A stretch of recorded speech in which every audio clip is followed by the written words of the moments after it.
Mini Cox's Bazar আছি। আমি উস্তাদের কাছে আসছি।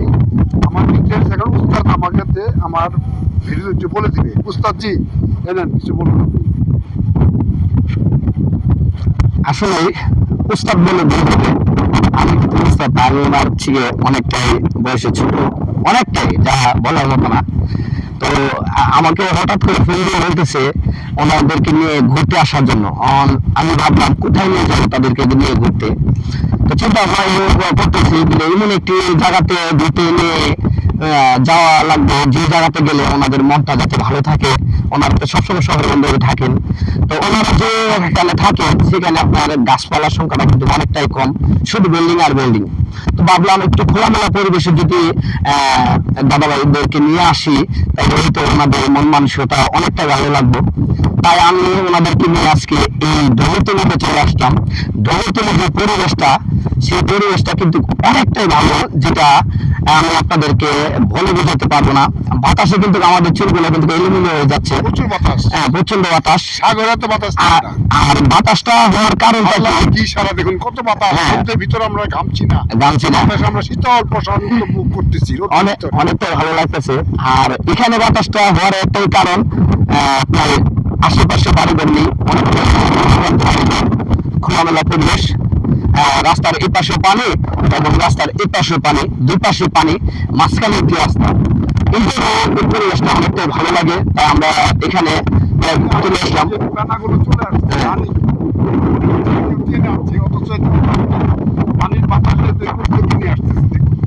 আচ্ছা, আজকে যে আপনাদেরকে যে ডোমরতলিতে নিয়ে আসলাম, আপনাদেরকে শহর ছেড়ে গ্রামে নিয়ে আসলাম, আপনাদের আজকে কেমন লাগতেছে?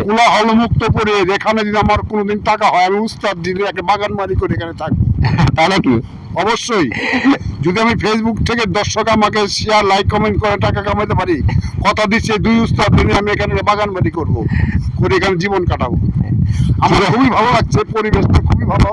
সাভারের কাছে কাছে কক্সবাজার 10,000 টাকা খরচ লাগে, এখানে 500 টাকায় আমরা 3 জন এখানে চলে আসছি ঘোরার জন্য, দেখার জন্য। দেখে মন অভিভূত হয়ে গেছে। আপনি এখানে যদি কন্টেন্ট মনিটাইজেশন পাওয়ার পর যদি আপনার আনন্দ হয় হলে আপনি এখানে একটা বাগান বাড়ি করবেন, ঠিক আছে? বাগান বাড়ি করবেন, ঠিক আছে। এর পাশাপাশি কিছু অসহায় মানুষ যারা আছে তাদের পাশে একটু দাঁড়াবেন, বাগান বাড়ি করবেন। এখন মোটামুটি মানুষ তো প্রকাশ্যে অনুদান দেয়, আমি প্রকাশ্যে দিই না। আমি যতটুকু গোপনে কাউকে কিছু করতে হলে 50টা বাড়ি, 100টা বাড়ি, 200টা বাড়ি আমি গোপনে দিই।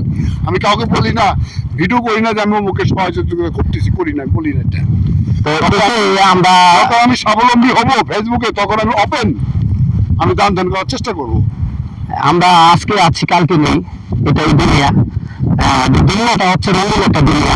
এই দুনিয়াতে আমরা চিরদিন কেউ থাকবো না। আজকে আমরা সুস্থ আছি, তো কালকে হয়তো সুস্থ নাও থাকতে পারি। তো এর পাশাপাশি যদি আমরা একটা মানুষকে উপকার করতে পারি, তো সেই মানুষটা যে তার মন থেকে যে একটা দোয়া আমাদের জন্য করবে, বা আমাদের জন্য না, আপনি যাকে হেল্প করেন বিপদের সময়, ওই মানুষটা যে একটা দোয়া পাবেন, ওই দোয়াটা কিন্তু আপনি আখিরাতে পাবেন। এটাই দুনিয়া আর এটাই বাস্তব। আর আমরা যে পরিবেশটা বর্তমানে মূলত ঘুরতে আসছি, এটা চতুর্দিকে সিনারিগুলো দেখলে আপনাদের মনটা শীতল হয়ে যাবে। আমরা আছি বুঝছেন, আমাদের নৌকা না থাকে, আমরা সাপটা যেতে হবে, আমাদের ভিজে যেতে হবে, পার হতে হবে। এমন একটা কি বলে থাকে যে ল্যান্ড আইল্যান্ডে চলে আসছে, একটা আলাদা একটা মানে অরিজিনাল স্থল মন্ডপ থেকে আলাদা হয়ে গেছি আমরা। আমাদের নৌকা ছাড়া আমরা যেতে পারবো, আমাদের সাপটা পার হতে হবে, পানি ভেঙে সাঁতরে ভালো লাগে। সেই বয়সটা এখন সাঁতরে বয়স নেই, এখন বাচ্চারা সাঁতরাবে। আমাদের বয়স হয়ে গেছে 60 আপ, চলতেছে বয়স।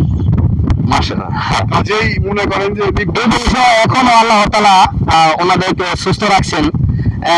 আল্লাহ তাআলার কাছে প্রথমে আমরা শুকরিয়া জানানো উচিত, তাই না? অবশ্যই আমরা আল্লাহ তাআলার কাছে শুকরিয়া জানাবো। তো ভিডিওটি ভালো লাগে অবশ্যই লাইক কমেন্ট শেয়ার করে দিবেন, আর আমাদের সঙ্গে থাকবেন। এরকম আরো সুন্দর সুন্দর ভিডিও পাবেন। আমরা যে কোনো জায়গাতে যাই, ভালো ভালো জিনিসগুলো আপনাদেরকে দেখাই, একটু আপনাদেরকে বিনোদন দেওয়ার জন্যই।